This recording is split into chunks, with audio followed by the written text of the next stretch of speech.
You remember the dinner with Montana at his house and what his 3-year-old says? Is this the guy we hate? And like, no, there's somebody else. There was, I will say this about Joe. Joe's a good dude, and he is. The reason why Bill put us together, Coach Walsh, because he knew we both weren't toxic personalities. We got along. We played golf. We laughed. We did a lot of things together, but it was always awkward. Yeah. And I think it'll always be awkward because we both wanted to be super successful, and there's only one job, and yet we never argued. I never had a cross word with him. We never had it out because there's nothing to have out. It's just awkward. Joe had the best 2 years of his career, back-to-back MVPs, and at that point, you've been in the league and his backup for how long? 2 years. That was both those years. At one point, both your dad, which says a lot, and your agent Lee say, time to move on. What was it that made you go against your most trusted advisors and stick it out?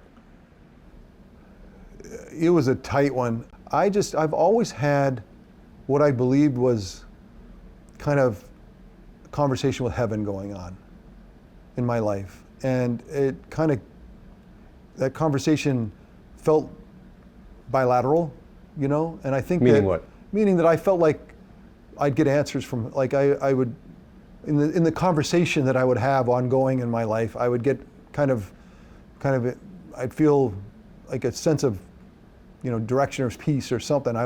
And I just, for whatever reason, I wanted out. I was the one that had Lee Steinberg go figure out how to get me out of here. Like I gotta get out of here. I can't take it. It's crazy. I don't want to just watch. It's just nuts. My career just going by and I'm just standing here. And then when it got really right down to it, we had to make the decision.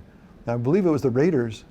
Al Davis had guaranteed you'd be the starter from day one. And it was the spring of 1991, and something about I just felt like, no, I've invested here. There's something about I want to stay, and that's when it turned for me too. So I don't know what to tell you, Graham. I want people to appreciate that there's a ongoing conversation, and it can be kind of important ways to live your life that I've found, and that was one of them right there. You ever wonder how life would have been different had you? Oh yeah, if life would have been different if I played in Tampa the whole life, or if I would have not gone to the USFL and been drafted by the Cincinnati Bengals with the first draft pick, or been to the Raiders in 1990, or But I got to tell you, my life is so uniquely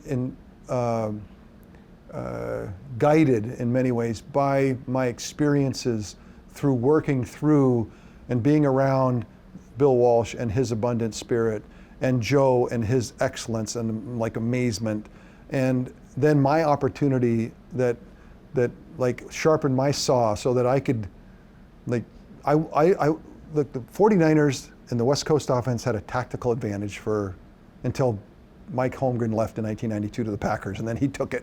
Then they came back and attacked us. But it was a place for quarterbacks. It was a place. I'd been in Tampa. I'd seen the other side, and so there's a part of me that's like, look, this place is a place for quarterbacks, and it was really true. And so unfortunately, I had to wait 4 years to do it, but I'm grateful I hated those 4 years and loved them at the same time.